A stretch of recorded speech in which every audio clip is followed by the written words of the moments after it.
mengasihi dunia dan apa yang ada di dalamnya. Yang ada di dalamnya itu 3 itu. Barang siapa mengasihi dunia dan apa yang ada di dalamnya, maka kasih akan Bapa tidak ada di dalam orang itu. Jadi hari-hari ini banyak orang lebih fokus pada hal-hal yang semacam itu. Adalah keinginan mata, lihat cewek itu cantik ya.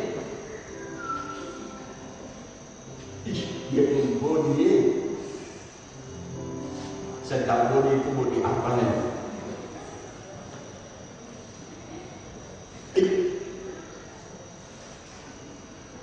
Body itu body gitar Spanyol kah? Gitar ukulele kah? Apa? Ini laki-laki itu tidak ada.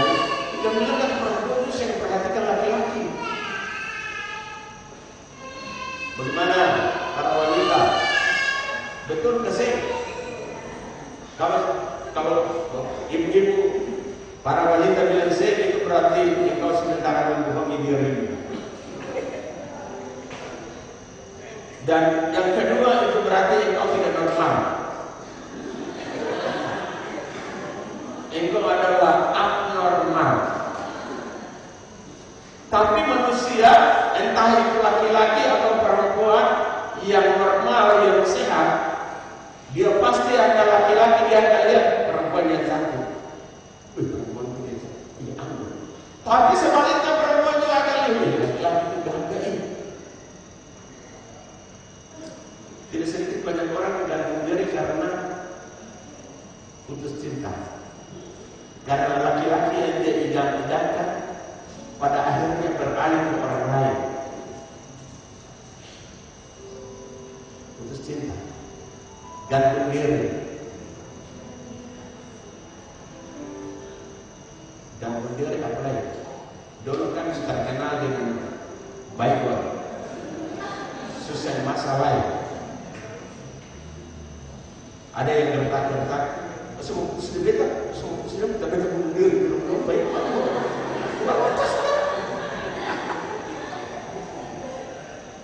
Saya berani. Tapi jangan kasih tantangan begitu, Om Raja. Kalau dulu begitu, kalau terjadi pernomornya bagaimana sampai bisa. Kalau sekarang cuma begini dan bisa berani, baik. Padahal dulu, tapi kita membuka kartu.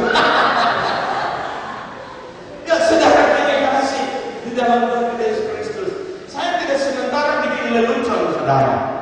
Tapi maksud saya adalah mari kita lihat esensinya daripada kita mempersiapkan diri kita untuk menantikan kedatangannya pada kali yang kedua. Jangan sampai jeriolah kita selama ini akan jadi sia-sia, begitu. Waktu bertobat, dicemooh orang, dikata-katain orang, belum lagi ditolak oleh keluarga. Tapi dalam perjalanan kehidupannya tidak mempersiapkan dirinya dengan baik. Dan akhirnya kedatangan Tuhan, dia pikir dia pasti sama-sama terangkat. Tapi ternyata penilaian itu bukan dari diri kita, penilaian itu dari Tuhan. Bukan langkah awal yang menentukan, tapi langkah akhirlah yang menentukan.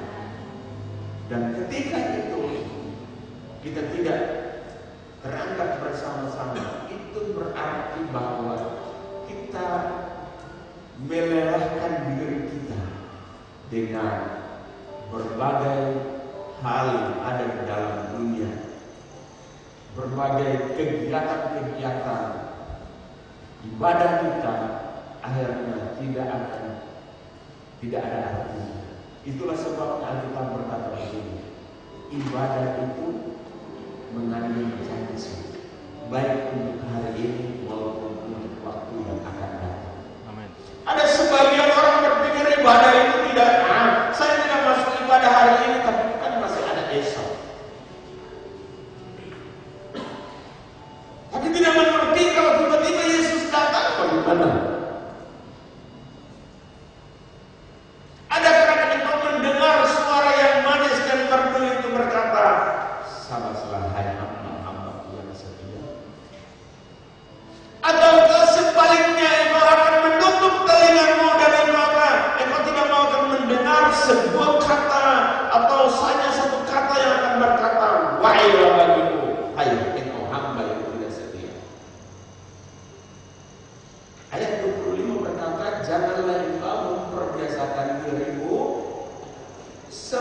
seperti beberapa orang di antaramu. Ayat 25. Ayat 25 bilang, ya, itu ongkat saja bisa.